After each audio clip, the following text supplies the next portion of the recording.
Life is full of reading. We are surrounded by words and phrases during all of our waking moments. These strings of letters and symbols give us all kinds of information and are very powerful. They make us laugh, they keep us safe, they guide us, and they give us the information we need to survive. Good readers feel good about the world around them. They know they are able to find out what is important by the printed world they see. They read a lot. They read smoothly. They feel smart. And they are able to set high goals and achieve them. What do you like to do? Where would you like to go? Become a great reader, and words can take you there. Let's build a good reader.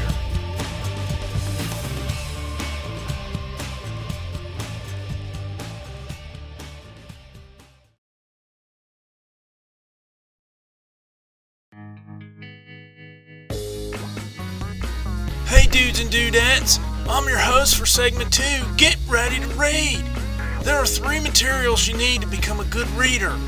Let's spend a few minutes with each of these 3 thoughts. Time. Reading is just like any other skill. We get better with practice, right? If you play a sport or participate in dance or music, that's righteous, you know the importance of practice.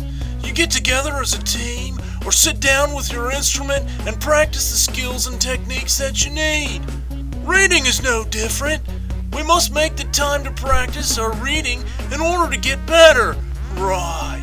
Here are just a few examples of how you can make time to read. Check them out.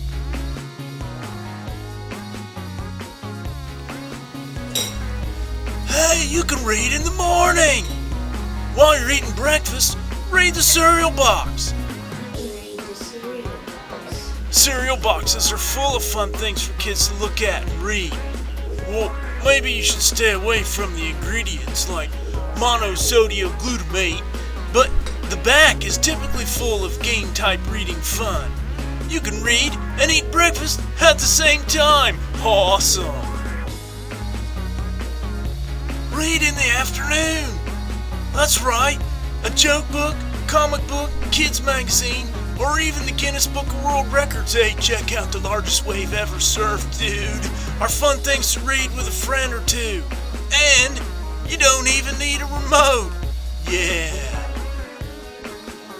Reading helps me rest before bedtime. Whoa. Spending 15 to 30 minutes reading before bed can help your body settle down and get ready for sleeping. And you get practice with your reading all at the same time. It's like a double bonus. You're getting sleepy. Books come in many types and sizes, and they can be found in lots of places. A good place to start is with your teacher. They often have many books to choose from, and they're usually sorted by levels, so much of the work is done for you. Make sure you take the book back when you're finished so your classmates can enjoy it too, because that's a righteous thing to do, dude. We also have a great selection of books here in our school library. The grown-ups in there know a lot about books and can help you find one that's just right for you. And oh yeah, make sure you bring those back too. It is totally awesome that Fairfield has a branch of the Lane Public Library. They have tons of books and lots of fun activities planned to make reading awesome. Have someone take you to get your own library card and dive into the sea of books there. There's a lot of good book surfing going on. The bookmobile also makes the rounds out here in the township. It makes regular trips out to Bridgewater Falls, which is just around the corner. There, you can use your library card to check out books and save the trip into town. Sweet! Another way to find books is to buy them. That's right, there's lots of different places to buy books, and these are some of the best gifts you can get or give. You've made the time to read. You have the book or reading material to read. Now all you need is the place to read. and you can read anywhere. Check out these few examples of kids reading as we get down to the funky music.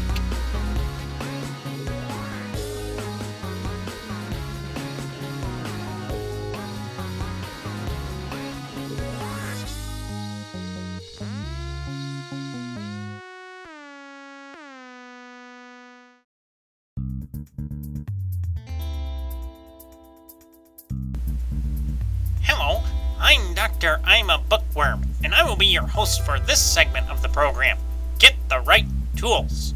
We have discovered that building a good reader takes practice, and now we know that we need to make time, find a book, and find a place to get her done. So now what? Just like building anything, building a good reader takes some tools.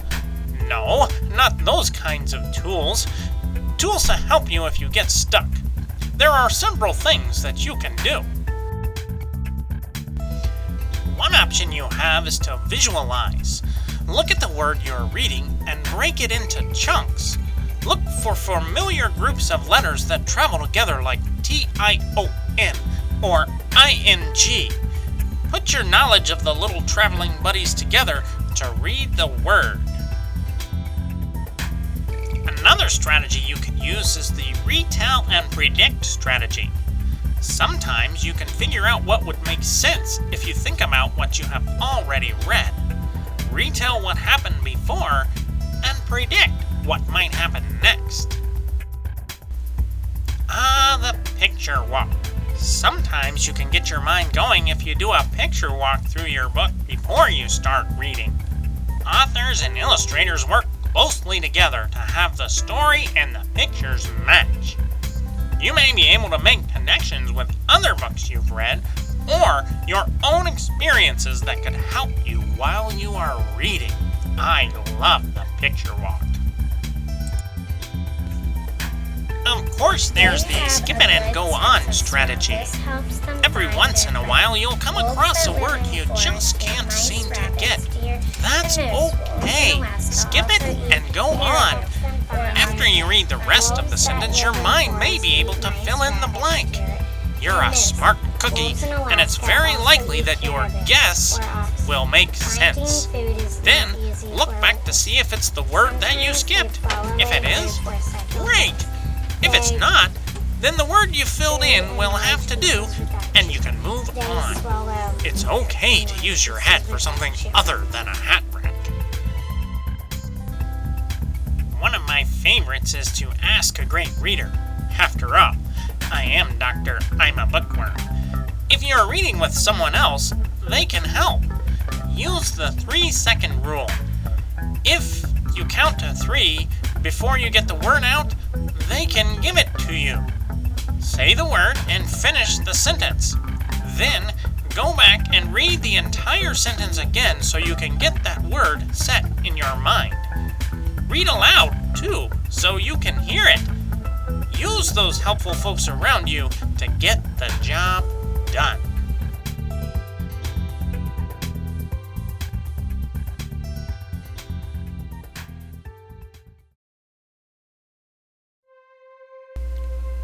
Okay, we've got the materials, book, the time, the place, and we've got the tools. Visualize, retell and predict, picture walk, skip it, ask a reader. Now, we need to put it all together. There are lots of different ways we can put these things to work for us to build great readers.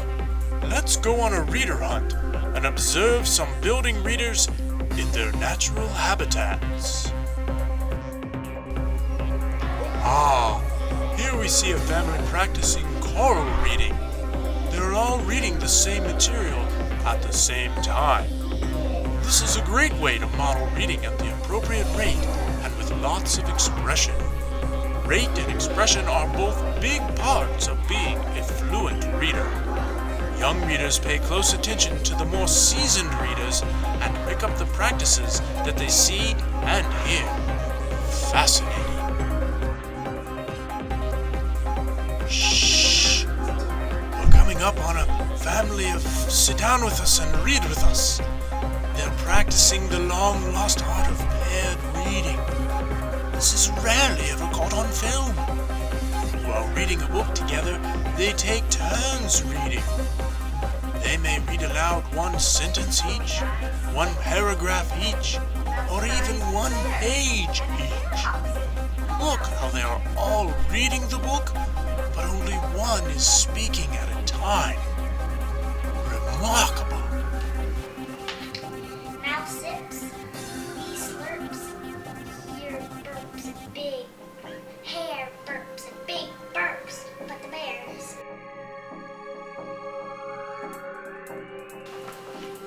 Biscuit is a small yellow puppy. Biscuit is a small yellow puppy. He loves his ball, his blanket, and his bone. He loves his ball. Did you hear his that? blanket, and Did you his hear bone. that? There it is again. There it is again. We must be approaching the family practicing echo reading.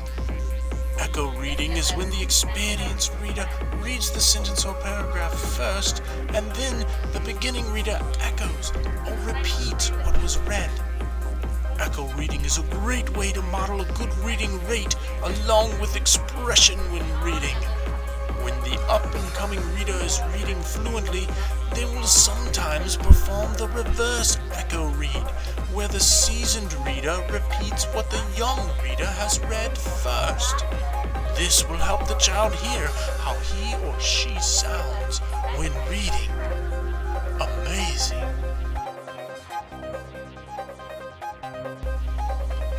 Oh, you are not going to believe what we have stumbled upon here. Here you will see a family in their media room with the TV, stereo, and gaming system all in the off position. That's right, all of the electronic devices are off. Amazing. Each person is reading a selection of their choice simply for enjoyment. Fascinating. Taking time to read individually shows young readers that we value reading and that it is so important that everyone should take time to read.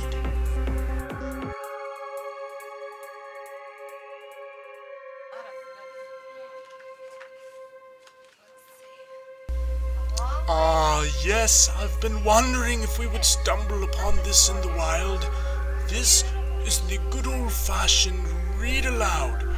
The seasoned reader is simply reading a book to the beginning readers.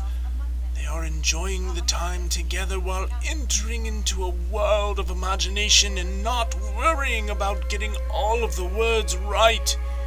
New vocabulary is being introduced and correct fluency and rate are being modeled. There is nothing quite like a good read aloud.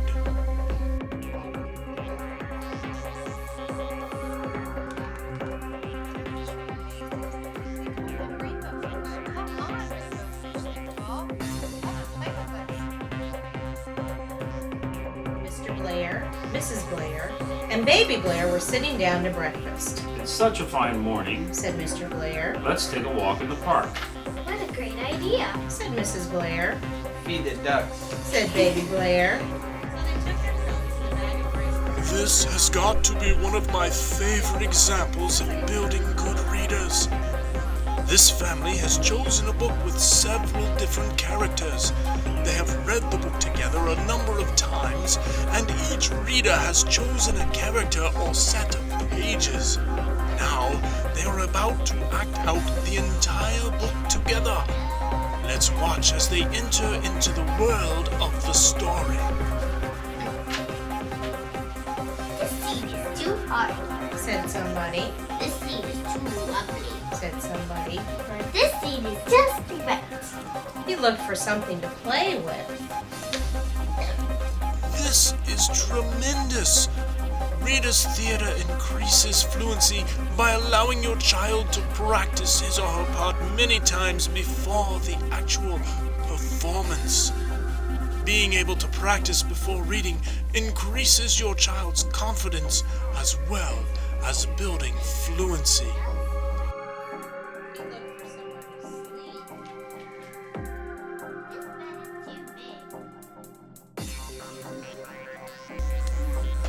Oh my! I I'm learning something new today.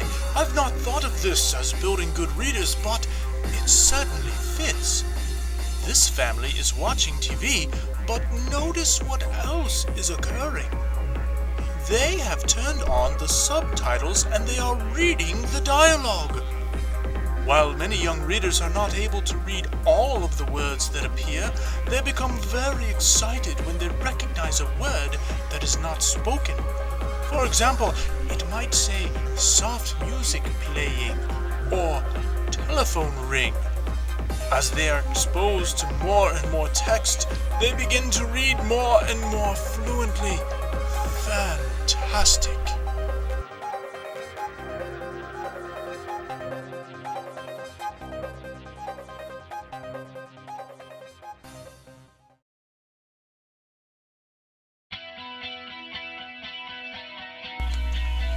Hey there, I'm Jim Goodreader, and I'm here to bring it all together. Have we been on an excellent adventure or what? Let's look back at the road we've traveled. We first discovered that reading is important. We're bombarded with words and text every day. Good readers feel good about themselves, and reading can take them anywhere they want to go. Next, we learned that building a good reader takes materials. Those materials include things to read, places to read, and time to read. Next, not only do you need materials to build good readers, but you also need tools. Predicting, picture walks, retells, and the 3-second rule are just some of the tools you'll need to build good readers. Finally, you need to put it all together. We went on a reader hunt and found examples putting the materials and tools to good practice. Choral reading, paired reading, echo reading, individual reading, read alouds, reader's theater, and subtitles are all good ways to put reading into practice. Now it's up to you. Get out there and build a good reader. Parent-child reading is a way to build self-esteem, success in school, and achievement later in life. Take time out regularly to read and have fun with your child. Remember, good readers aren't built in one day. It takes time and practice. And when you practice, make sure the book is age appropriate, that it showcases your child's achievements, talents, and skills. And always, always, always be sure to offer praise and encouragement as you read together. Now, get out there and build a good reader. Well, what are you waiting for? Pick one of the practices and get busy. Turn that TV off and get to work. Well, unless you have the subtitles on. No, turn it off and get to work. We have readers to build.